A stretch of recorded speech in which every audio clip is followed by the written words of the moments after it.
強さはいらない何も持ってなくていい信じるそれだけでいいこの先でどんな痛みが襲ってもそれだけが君を救うだろうさあおせすなるきたせわーいわー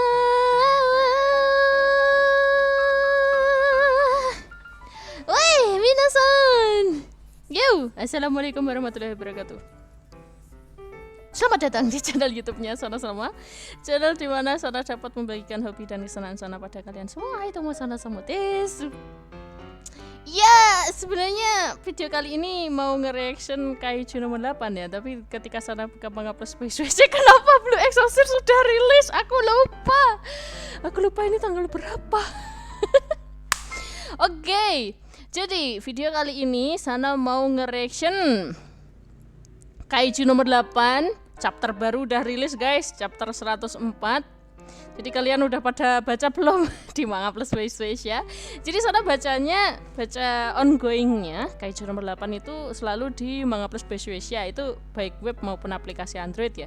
Kayaknya iPhone juga ada aplikasinya. Dan itu tempat legal resmi by Shueisha. Jadi semoga Kondansa juga ngeluarin aplikasi dan web seperti ini ya. Semoga Square Enix juga ngeluarin aplikasi yang seperti ini juga ya. Biar kita itu ada jalan untuk tetap mendukung autornya gitu secara legalnya gitu. Kalau nggak gitu nggak bisa itu. Katanya peraturan lisensi kan makin diperketat ya, dan peraturan pelarangan ya dilarang membajak itu katanya di Jepang sana udah diperketat. Makanya perusahaan dari Jepang tolonglah, terutama yang belum ini Kondansha, terus kemudian dari Square Enix kan juga ada mangganya juga gitu. Kenapa nggak berinovasi untuk membuat website ini gitu? Kalau udah gini mah kan asik, kita bacanya itu gampang lewat legal gitu, lewat resminya gitu.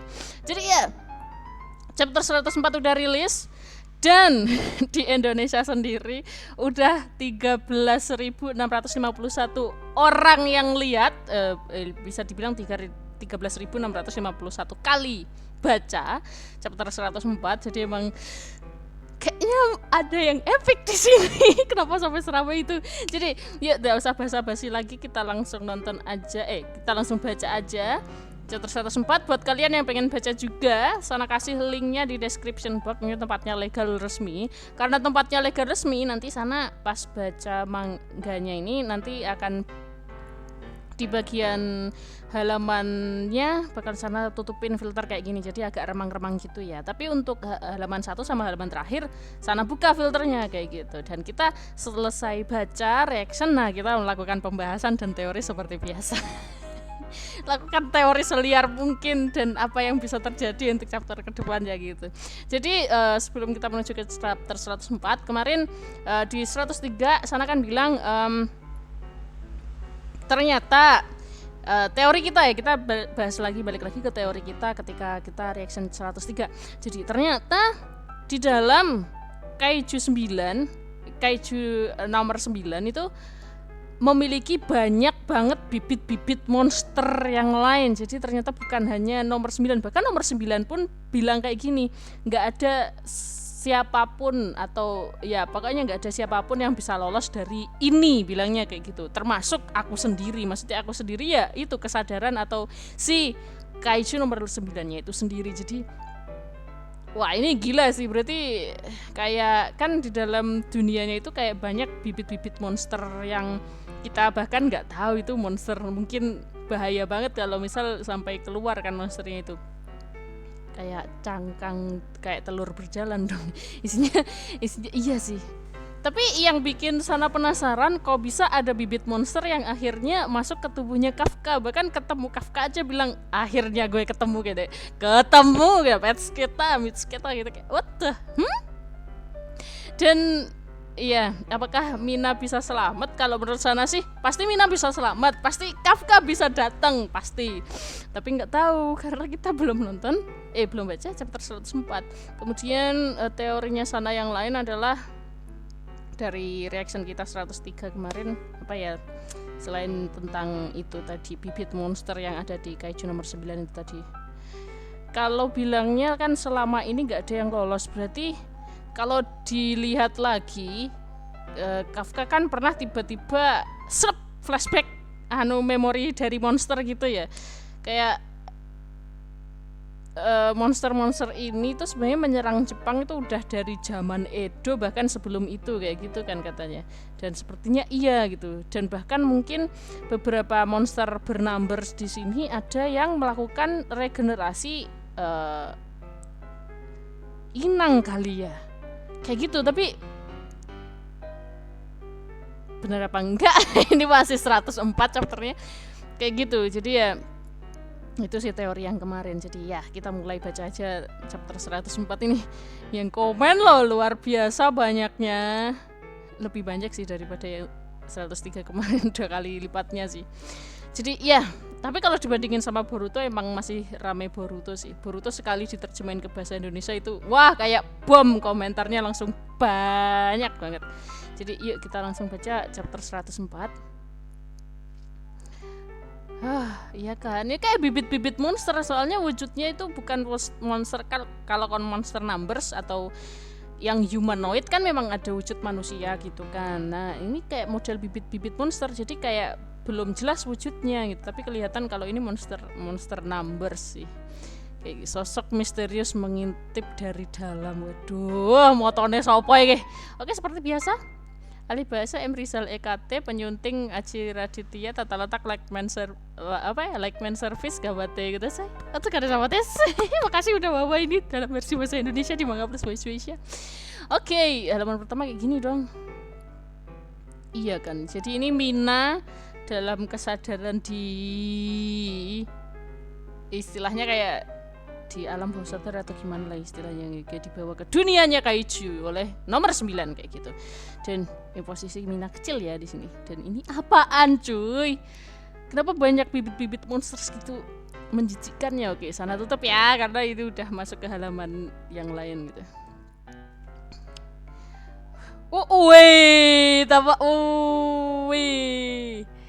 What the hell? Apa itu? Terus Kaiju nomor 9 jelasin sepanjang sejarah dunia ini. Waduh, berarti Kaiju nomor 9 bilangnya sepanjang sejarah dunia ini ya. Tidak ada seorang pun yang pernah bisa lolos dari sini. Tak peduli dari zaman mana dia berasal atau sekuat apapun dirinya. Kalau dari bajunya, ini dari zaman Jepang lama ya sepertinya. Apa yang sebenarnya terjadi? Kenapa? Bahkan Kaiju nomor 9 bilang, ayo kemari dan bergabunglah di sini dengan kami. Bilangnya kami dong. Oh tidak, Mina mulai digerogoti, diikat dari bawah. Dar. Terus Mina mencoba melepaskan diri. Loh, tangannya malah digigit. Terus ditembak. Dar, lepaskan. Dar, mencoba lari. Jangan kemari. Coba dekat. Tuh, no, Mina kejebak lagi ya. Ngajar. Oh no. Kondisi yang mengerikan ini. Rambutnya digigit, dijambain, tangannya dimasukin ke mulut para monster semuanya, kakinya juga. Sisa tangan kirinya doang yang belum masuk ke mulut monster. Makhluk apa mereka? 10? 20? Tidak.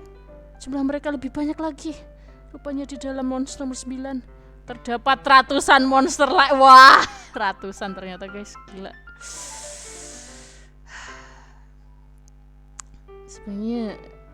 Sebenarnya ini monster datang dari mana sih? Ini alien kayaknya, bukan mutasi gen para hewan, beda lagi dah ini alien. Gila, ini waduh, gila. Mina tidak. Mina coba mempertahankan dirinya dengan menembakkan pistol yang ada dalam ingatannya ini. Tanganku terlepas. Aku harus cepatnya lari dari sini. Oh no. Ketika Mina mencoba melepaskan diri, benar-benar sudah terlepas dan tiba-tiba dari atasnya ada monster besar yang melahapnya. Hop! Beneran dilahap dong. No, wah ini momen-momen yang biasanya, aduh ini udah mulai pelarutan ya. Jadi kayak pelarutan. Jadi kayak gini, bentar. Ini kayaknya ada di beberapa chapter kemarin. Jadi bagian ini nggak kelihatan ya? Iya. Jadi nih, ya ini momen-momen pelarutan sih. Bagi sana kenapa nyebutnya pelarutan? Jadi momen seperti ini ada di ketika Kafka hampir hilang kendali sepenuhnya dari monster 8, tapi akhirnya bisa bangkit kan ya. Cuman habis dari itu memang Kafka jadi bisa mengendalikan tubuh Kaiju nomor 8-nya sih. Iya makanya pelarutan sana bilangnya emang kayak hampir seluruh tubuhnya benar-benar udah berwujud monster, bukan manusia lagi kayak gitu. Termasuk juga momen di mana bapaknya Kikoru udah tertelan sama kesadarannya monster nomor 9. Nah, posisinya juga di sini kayak masuk ke dalam laut gitu ya. Air gitu, tenggelam dalam, terus kesadarannya hilang, akhirnya udah nggak ada lagi bapaknya Kikoru gitu. Nah, Mina kenapa juga udah masuk ke posisi yang seperti ini? Tidak, Mina, jangan jadi monster, Mina, aku nggak mau. No, tidak, aku tidak bisa mengalahkannya. Mina, jangan jadi monster, Mina, please. Padahal Bagus sudah bertarung demi diriku dengan mempertaruhkan nyawanya. Padahal semua bawaanku sedang bertarung mati-matian. Padahal semua orang sedang mencoba bertahan dan percaya padaku. Karena percaya padaku. Oh, tiba-tiba langsung keinget dong panel ini. Ingat panel ini, guys? Ini panel udah 70 panel. Udah 70 chapter yang lalu loh ini panel. Iya kan? Harusnya iya. Udah 70 chapter yang lalu ini panel. Padahal aku sudah berjanji pada Kafka untuk menunggunya.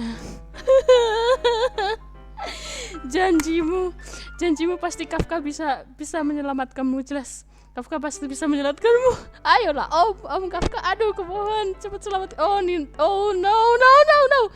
Tubuhku sudah tidak bisa digerakkan. Aku tahu kalau sebentar lagi diriku akan lenyap. Gimana? No. Ini kan bener kan maksud sana pelarutan ya, di sini pelarutan itu. No. Mina jangan. Ternyata aku memang tidak sanggup berbuat apapun. Dulu saat kau ada di sisiku, aku merasa bisa menjadi sosok yang tak terkalahkan, weh. Sosok yang bisa mengalahkan monster sekuat apapun, weh. Oh, Kafka. Waduh. Jarak usia mereka berdua berapa tahun sih, aku lupa. Berapa ya? 3 gak sih atau 4 ya? Kok beda lumayan jauh, atau 6? Karena selama ini aku berjuang sendirian demi menjadi sosok seperti itu, tapi ternyata tidak bisa. Mina. Aku telah gagal sebagai wakil komandan pasukan Kafka. Kok wakil? Ini nggak salah terjemahan? Ini kan salah terjemahan ya, kayaknya salah terjemahan sih. Kok sebagai wakil komandan pasukan Kafka? Ya, sebagai komandan pasukan Kafka dong. Dia kan sebagai komandannya, bukan wakilnya. Komandan Shiro, wakilnya kan Hoshina, ya kan? Terus no. Koi. Oh, kenapa ada ini Kafka yang jahat atau Kafka yang beneran Kafka nih? Aku takut kalau hanya sendirian Kafka. Ya kasihan ini orang. Kasihan Mina lu. Lagi-lagi jelmaan monster nomor 9. Oh, wait, Kafka langsung. Jangan cemas, Mina. Oh, bukan. Aku ada di sisimu ya. Yo.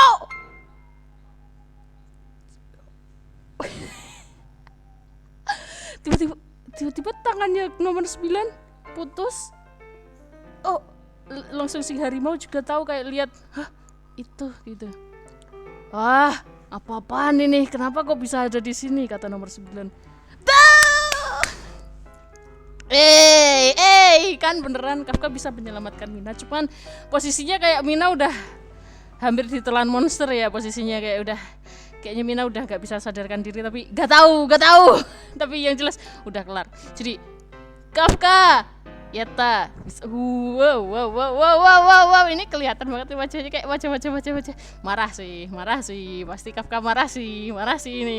Oke, chapter berikutnya akan terbit hari Kamis tanggal 11 April. Loh. Oh ya bener. bener sih. Oh ya bener sih. Tanggal 11 April bener. Gue kira loh kalau lebih cepat. Oh enggak sih. Bener tanggal 11 April. Bener.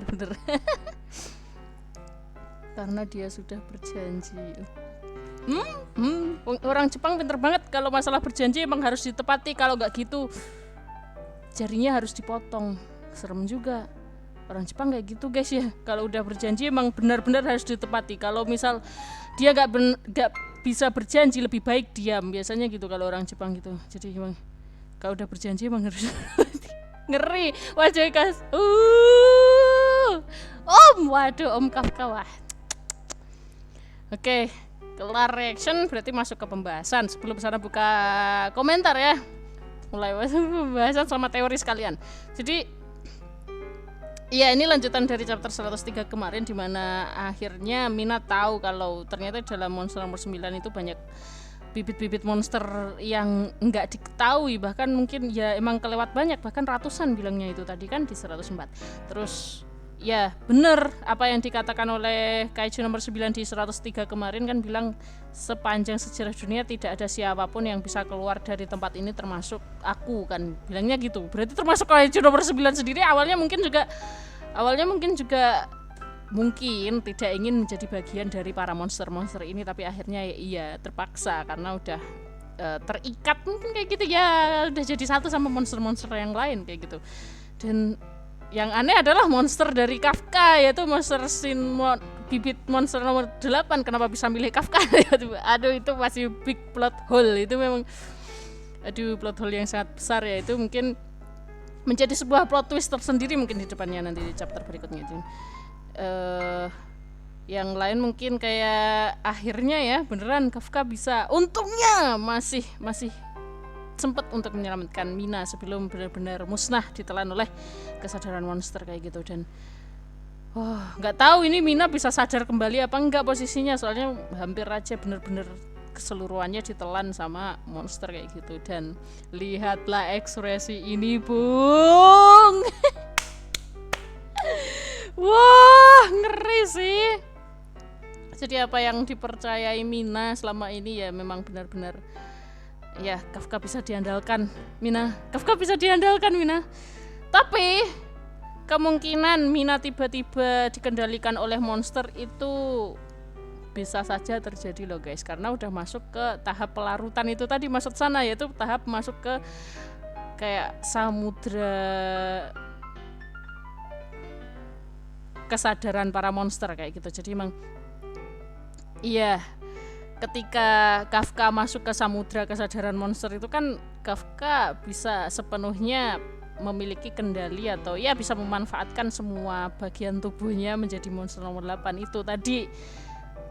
Tapi juga nggak menutup kemungkinan tiba-tiba Kafka hilang kendali. Itu dia yang belum jelas sampai sekarang. Jadi Kafka bisa saja juga kehilangan kendali gitu. Yang menjadi teori berikutnya itu tadi, Mina posisinya udah masuk ke samudra ke lautan kesadaran monster gitu, dan hampir sepenuhnya lenyap gitu. Meskipun tiba-tiba jadi keinget kenangannya Kafka, jadi nggak jadi tenggelam karena langsung diselamatin sama Kafka. Cuman apakah kesadaran Mina benar-benar masih bisa dalam keadaan manusia kesadarannya atau wah itu udah terlalu liar itu teori. Oke, kita ke teori yang normal aja untuk chapter 105. Jadi untuk chapter 105 apa yang akan terjadi? Yang jelas battle ya, yang jelas pertarungan mengerikan dan pertarungan 1 lawan 1 melawan nomor 9. Dan apakah ini bakalan menjadi cerita terakhir untuk Kaiju nomor 9 Kaiju nomor 8? Sepertinya enggak. Pertarungan kedua kalinya. Ini kedua kalinya ya? Pertarungan ketiga kalinya ya. Pertarungan babak ketiga dari Kaiju nomor 8 melawan Kaiju nomor 9 ini sepertinya belum memasuki tahap tamat dari ceritanya, enggak, sepertinya masih panjang karena ada banyak banget plot hole di sini, seperti bahkan plot hole atau ya vital sekelas kenapa Kafka menjadi sasaran utama bagi bibit monster nomor 8, dan ketika masuk ke divisi bahkan sebelum masuk ke divisi pertahanan, ketika melakukan tes fisik kayak gitu ya, Kafka selalu gagal karena masalah fisiknya. Bahkan setelah masuk ke divisi pertahanan, meskipun udah pakai baju tempur secanggih itu ya, sesuper itu, Kafka masih nggak bisa memaksimalkan potensi fisiknya gitu. Kenapa ini? Ada apa ini? Bagaimana masa kecilnya Kafka kan kayak gitu. Kemudian ya sama seperti rata-rata cerita shonen, kalau ada tokoh utama yang lemah pasti ada tokoh utama yang kuat, dan di sini adalah Mina. Ternyata Mina di sini udah jadi cewek berbakat gitu, jadi kayak benar-benar aset yang berharga, bahkan masih muda memang udah dikasih senjata yang luar biasa gitu sebagai bagian dari pasukan pertahanan. Terus bahkan monster nomor 9 pun dan para monster yang lain pun juga menargetkan Mina gitu, karena dia adalah ya manusia atau perempuan yang super kuat kayak gitu, kenapa gitu, dan mereka ingin memilikinya kayak gitu. Dan ya itu dasar yang paling mendasar di manga Kaiju nomor 8 yang sampai sekarang belum bisa dijelaskan. Jadi ya jelas pertarungan babak ketiga antara Kaiju nomor 8 melawan Kaiju nomor 9 ini tidak menandakan bahwa ceritanya tamat ya. Tapi kita berharap semoga chapternya bisa 200 lebih ya. Ini masih 105 sih, itu masih 105 sayangnya, tapi ya semoga bisa 200 lebih lah, karena banyak hal yang masih menjadi plot hole di sini, kayak dari bagaimana dunianya bisa ada monster seperti ini kan, harusnya ada latar belakangnya gitu. Sampai sekarang belum benar-benar jelas dikasih tahu latar belakangnya. Bahkan momen horor ketika Kafka tiba-tiba teringat sama kenangan ya kayak ya mungkin kenangan yang dibawa oleh bibit monster itu, dimana habis latihan sama Hoshina di kuil, terus tiba-tiba ada ya sosok Kaiju nomor 8 tapi dengan kayak dengan armor kayak gitu, armor zaman masa Jepang, masa Edo mungkin atau gimana kayak gitu. Jadi emang masih banyak plot hole di sini, dan bahkan banyak fans atau pembaca manga Kaiju nomor 8 ini juga berpikir kalau apakah ya seperti rata-rata cerita shonen pada umumnya, apakah Kafka akan mendapatkan guru untuk bisa mengendalikan sisi ya monsternya ini, wujud Kaiju nomor 8 ini, atau enggak gitu. Memang secara komposisi cerita Kaiju nomor cerita shonen biasanya kayak gitu. Jadi ada momen dimana yaitu tadi tokoh utama lemah sama tokoh utama kuat, kemudian ada momen dimana tokoh utama lemah pasti memiliki monster yang lebih kuat di antara monster-monster yang lain. Kemudian apakah tokoh utama mendapatkan guru kayak gitu untuk mempelajari dirinya kayak gitu. Terus kemudian apakah tokoh utama lepas kendali? Kafka udah pernah lepas kendali, udah kayak ya rata-rata shonen pasti juga kayak gitu. Kafka pernah lepas kendali juga. Tapi dari momen lepas kendali itu akhirnya Kafka memahami tentang fisik monsternya kayak gitu ya. Namanya juga kalau udah orang dewasa beda sama anak yang masih benar-benar shonen kayak gitu, kayak umur masih belas-belasan beda. Kalau udah dewasa ini Kafka di sini umurnya 32 tahun, jadi lebih bijak mengatasi masalahnya daripada anak-anak yang umurnya masih belasan kayak gitu. Kemudian apalagi ya peluang shonen yang ada di Kaiju nomor 8 nanti ya. Apakah Kafka harus terpaksa melawan Minashiro? Wah, itu antara iya atau tidak, lihat-lihat ceritanya ke depannya. Soalnya di sini kan Minashiro juga hampir tenggelam dalam penyatuan kesadaran dengan monster nomor 9 kan kayak gitu. Banyak peluangnya sih sebenarnya, tapi ini masih 104 guys chapternya, jadi ditunggu aja ke depannya ya. Yang jelas memang penasaran banget. Udah, itu aja dari sana. Untuk reaction, pembahasan sama teori chapter berikutnya, yang jelas untuk chapter 105 benar-benar pertarungan sengit antara nomor 8 sama nomor 9 dimulai. Tapi biasanya ya seperti biasa, Naoya Matsumoto setiap akhir chapter pasti ngasih cliffhanger atau ending yang menggantung kayak gitu.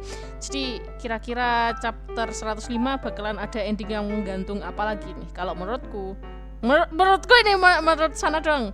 Tiba-tiba Mina menghalangi pertarungan nomor 8 sama nomor 9, yaitu Mina tiba-tiba kesadarannya dibawa oleh nomor 9. Itu kayak aneh banget tapi bisa aja terjadi, gak tahu. Kemudian kemungkinan yang lain cliffhanger atau ending menggantung yang lain dari chapter 105 adalah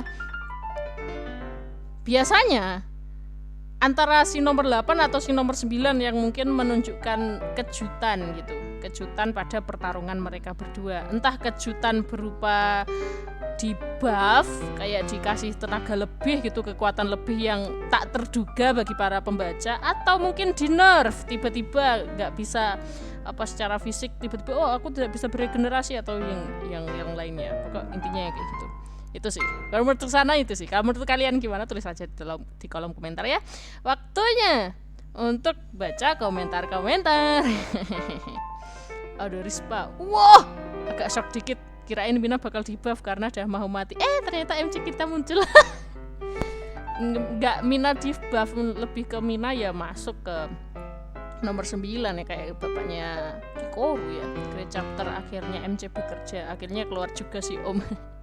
Bukan akhirnya MC bekerja, MC memang selalu bekerja guys, cuman ya karena chapternya rilisnya 2 minggu sekali. Dan iya, Naoya Matsumoto itu kebiasaan tokoh utamanya itu tiba-tiba disampingin lebih lama itu dan difokusin sama tokoh-tokoh yang lain gitu. Kebiasaannya Naoya Matsumoto yang bikin kita sampai lupa kalau ada tokoh utama itu di situ. Raihan, Paman Kafka sudah datang. Nomor 9 langsung dijadikan bubur ya, harusnya gitu ya Kafka. Mendatang. Akhirnya Om datang. Persepsi Om jadi lebih baik karena Kafka. Iya, tokoh utama Om the best. Ini ya Kafka ini menurutku tokoh utama. Usia Om umur 30-an ke atas, 25 ke atas lah istilahnya kayak gitu. Di cerita shonen emang Kafka the best. Selain itu siapa ya? Cerita shonen yang bukan yang bapak-bapak ya, tapi ya umur 30 juga disebut bapak-bapak juga.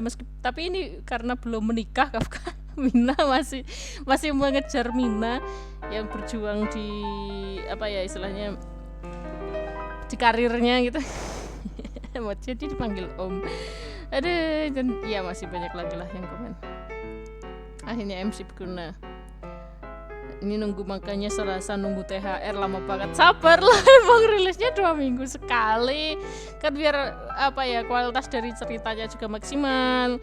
Kemudian ada waktu bagi manggakanya untuk memaksimalkan gambarnya. Kan kayak gitu. Yalah bagus, let's go mungkin teruskan Om. Pangeran datang. Pangeran kawakan mah ini. Oke, itu aja dari sana untuk nge-reaction, bahas-bahas sama teori dari chapter 104 Kaiju nomor 8. Jangan lupa animenya juga mau rilis di bulan April ini. Tayang di Aniwan Asia sama Beastation kalau yang pengen subtitle bahasa Indonesia. Tapi kalau yang pengen nonton serentakan se-worldwide atau seluruh dunia serentak, kalian bisa ke Twitternya Kaiju nomor 8 officialnya. Jadi emang ditayangin serentak di sana juga, tapi subtitlenya bahasa Inggris masalahnya. Itu sih.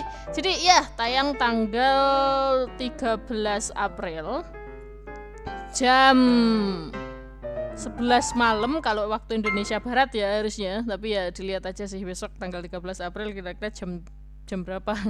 Yang jelas malam sih.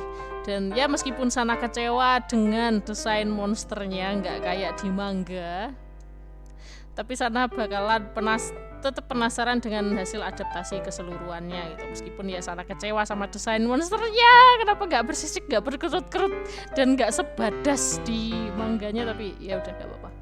Gak apa, ikhlas aja karena juga fokus ke keseluruhan animasinya juga nanti adaptasinya kayak gimana. Oke, itu aja dari sana. Terima kasih semuanya. Otsukare sama sana close ya. Sampai jumpa di reaction manga yang berikutnya, terutama untuk reaction Kaiju nomor 8. Bye bye.